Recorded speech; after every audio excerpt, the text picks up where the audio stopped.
In our last lesson, we solved real-world system of equations using substitution and elimination. In this lesson, we're going to examine the graphs of systems of equations to find the solution or solutions, and then we're going to check those solutions algebraically. So some review vocabulary that you should be familiar with.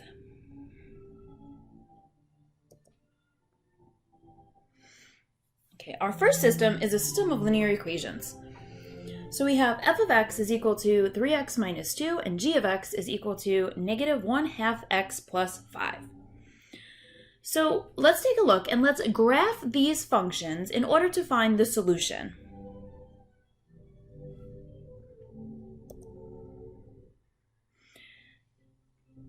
We know that y equals mx plus b, and we know that m is the slope, which is the change in y over change in x, the rise over the run.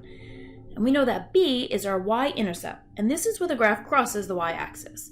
So if we want to graph these two lines, we can start by plotting the y-intercept and then using the slope to plot additional points. This is slope-intercept form, y equals mx plus b. Okay, so we're going to try and graph the function f of x is equal to 3x minus 2. So we know that the negative 2 is the y-intercept. So the first thing we want to do is come to our y-axis, and we want to plot a point on the y-axis at negative 2. So now that we've plotted that point, we can use the slope. So since the slope is an integer, I can put it over 1 so that I have the rise over the run. So this is telling us I need to rise up 3. So from the y-intercept, we're going to rise 3, 1, 2, 3, and then run 1, and plot our next point. I'm going to do the same thing again, 1, 2, 3, run 1, 1, 2, 3, run 1. Okay, now that we have a few points, we can graph the line. Just connect the points and put arrows on the ends. Okay, so now I've graphed this line. Okay, now we need to graph the g of x. So g of x we have is negative 1/2 x plus 5. So this time my y-intercept is a positive 5. So I'm going to come up here to 5 and plot a point. My slope this time is negative 1 over 2. So I'm going to go down 1 and run 2. And look, that point's already plotted. So down 1 over 2. Plot the next point. Down 1 over 2. Down 1 over 2. Down 1 over 2. Now that I have some of the points for this line, again, I can connect those points and put arrows on each end. And here we go. So this is the graph of g of x. Now that we have the g of x and the f of x plotted, we can see our point of intersection is 2, 4. So all that's left is to check algebraically to make sure that this is in fact the solution to this system. Now that we found the solution to this system using the graph, we can check the solution algebraically.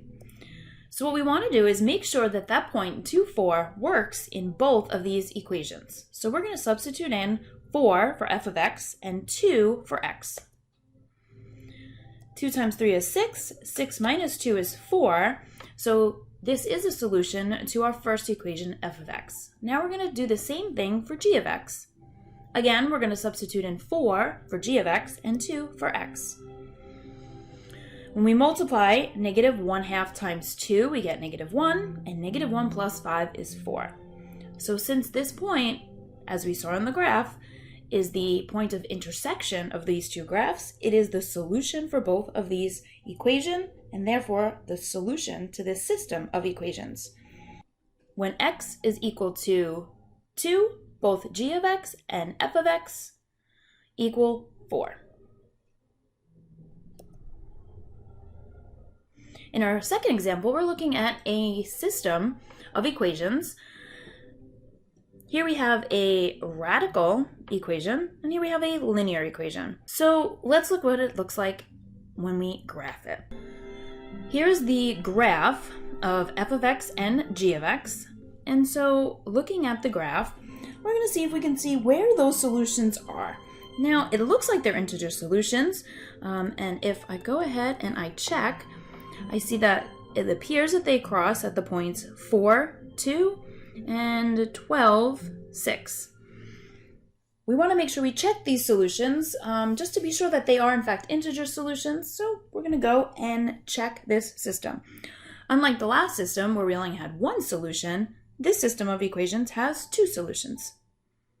Now that we looked at the solution on the graph and we found that these graphs appear to intersect at 2 points, 4, 2 and 12, 6, we're going to substitute in the coordinates and check in both equations. Now, since we have 2 points, we need to check both points in each equation, so we have to check 4 different equations.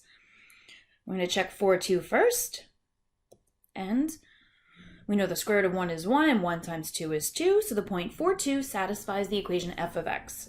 When we check 12, 6, square root of 9 is 3, 3 times 2 is 6, so both of these points satisfy the equation f of x. When we check g of x, 4 times 1/2 is 2, 12 times 1/2 is 6, so 4, 2 and 12, 6 are in fact solutions to both f of x and g of x, and therefore the solution to this system of equations.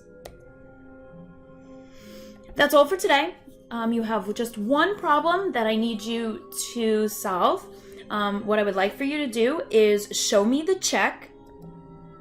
Just like I showed you the check here, you're going to look at the system of equations, you're going to find the solution or solutions, and you're going to do the algebraic check. Please complete the check on loose leaf paper or in your math notebook. Then take a picture of it and upload it to this assignment.